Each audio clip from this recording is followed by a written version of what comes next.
Hello everyone. Let's talk about the types of shares. What is the difference between preference shares and ordinary shares? Limited companies must have at least one shareholder. For small businesses, its only shareholders are its directors. However, it is possible to purchase shares in other companies and enjoy a portion of any profit. We have two distinct categories of shares. Let's talk about ordinary shares. It is sometimes known as common stock. This refers to the ownership interest of the shareholders.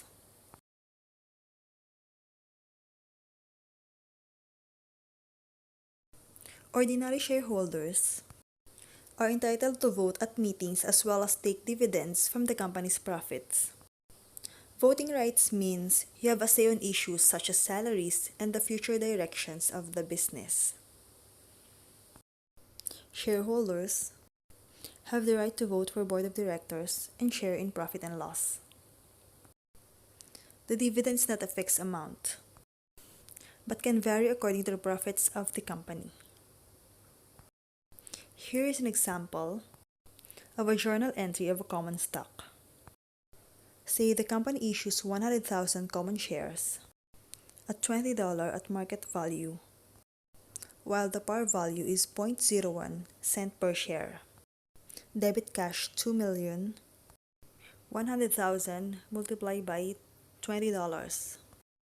Credit common stock at par 1,000, that is 100,000 times 0.01 cents at par.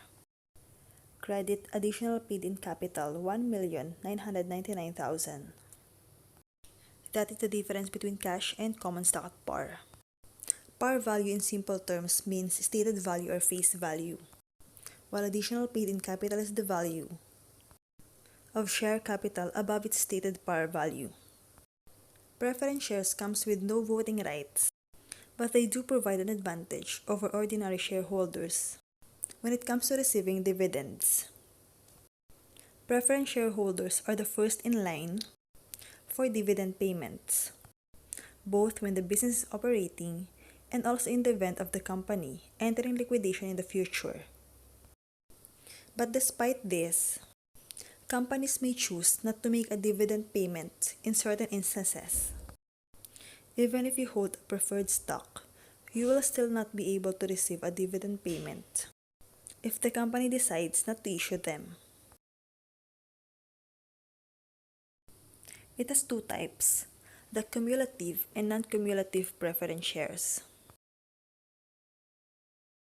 In cumulative, owed a dividend before common shareholders, the amount of missed dividend will roll over to the next dividend date. If dividends are issued at this point, then you will receive both amounts. If dividend payments are again voted, then both amounts will roll over to the next date and so on. For non-cumulative, should the company make the decision not to pay dividends for a period, this amount will not be paid at any point in the future. Essentially, the shareholder loses this dividend payment for good. That's all for today. Thank you.